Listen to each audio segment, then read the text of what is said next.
workers get laid off.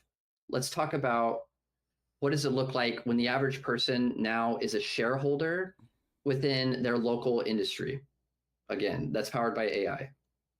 By the way, there's kind of a model of this already of passive income where you have a bunch of people that are shareholders over income generating vehicle. Okay.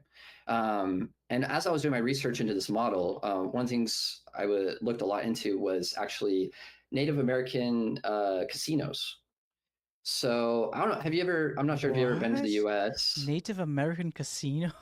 Yeah, so maybe you're not familiar with this concept. Let me walk you through it. So in the U.S., we have Native American reservations, right? Where, like part of our history, right, when America kind of just swept through and said, "This is all our land now." Obviously, yeah, a lot of terrible things happened in that century. But one of the things we have now in the country is there's several spots where land has been allocated specifically to tribes of Native Americans. And one of the big things they do commonly on this land is they run casinos, because even if the law of a U.S. state states that you cannot gamble, the reservations of these Native Americans, they don't follow the same laws as the states.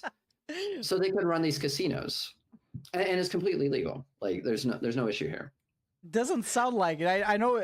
I believe you. It's legal, but it doesn't sound like the whole concept.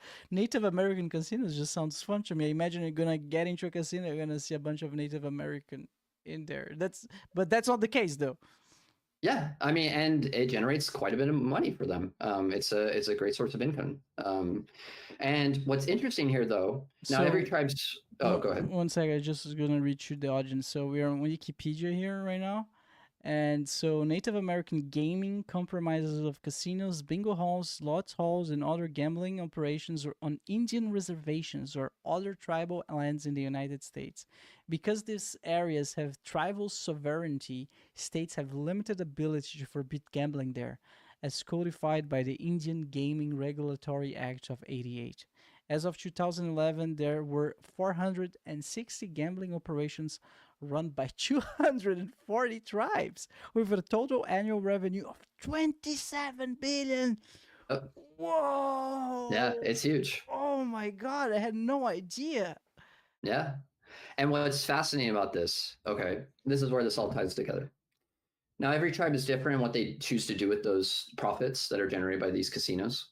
But there are some tribes that what they do is they will actually allocate a portion of the profits to all of the members of the tribe. So everybody gets a part of that income that's generated by the casino. It's completely passive. They don't have to work at the casino. And they just get this money from an actual industry that's actually generating income. Okay, coming back to with UBI, government just giving people money that's not backed by anything, like it's all, like where does that come from? But here you have a model where some industry is generating real income, and then that income is passed around to all the members of the tribe. And I happen to know a couple of very close friends of mine who they were able to leave their jobs because their tribe opened a casino, and they just get this income from the casino. They don't have to work anymore. And that's fascinating. That's absolutely amazing, because that's a model. Now let's swap out the idea of a casino with like a steel mill or like a cotton plant. But all the work that's used to produce the goods and services by that factory is run by AI. But now the land that the industry is owned on is shared by everyone that's a share owner of that local town or that municipality.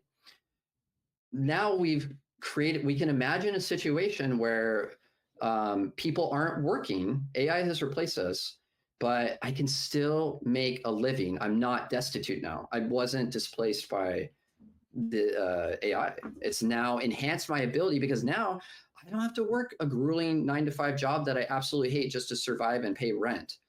I can get an honest living because, again, the service is backed by something. There's something being produced. But because AI is running the show, I just get passive income from that. And now I'm free to pursue whatever the hell I want. and I don't have to worry about money anymore. Um, and that is the kind of future that gets me excited. And I think we could achieve it. But it all starts with we have to question, what is the purpose of money? What do we want to achieve with this abundance of technology that we're creating? And can we envision ourselves sharing it in a way that's fair for everyone? Because you have to be a legal owner of the. It's not like I'm just giving you something for nothing. But you invest in an industry that's backed by AI, and now I have that passive income. So to answer your question, is there alternatives to UBI? Absolutely, but we have to. It all starts with asking, how could that work? And there's other alternatives, by the way. This is just one that I explored in my novel. But you can imagine there's lots of ways that we can rearrange the concept of money and resource allocation to benefit everybody. Yeah, it's a very interesting one. It's the first time I hear about that. So could you remind us the name again? Yeah, so I call it automationism. Automationism. Yeah, But I see a problem. Maybe it's a problem. You correct sure. me if I'm wrong. The thing, like, I mean, the whole idea works with the indigenous tribes because they all own the land, right? Mm-hmm. Now let's try to apply that to our real capitalistic society. Like, everyone has their own private land. Why would I share with anyone else? You know, like, unless another person also owns my land, when we build a factory there, and this factory is renting this land from me, then I can see this whole idea working. But other than that, like, there's so much private property in today's, you know. So how do you envision this whole concept working when there's so much private property, or like? Yeah, it's a really good question. And what it comes down to is we as a society need to learn how to work together to share those resources in a legal way, right? I'm not suggesting, That's it's where you lose interesting. me, man. I don't see that happening. We as a society learning how to work together. That's I We don't see that. maybe not our generation, but I think we may get to the point that we're forced to either learn to share and work together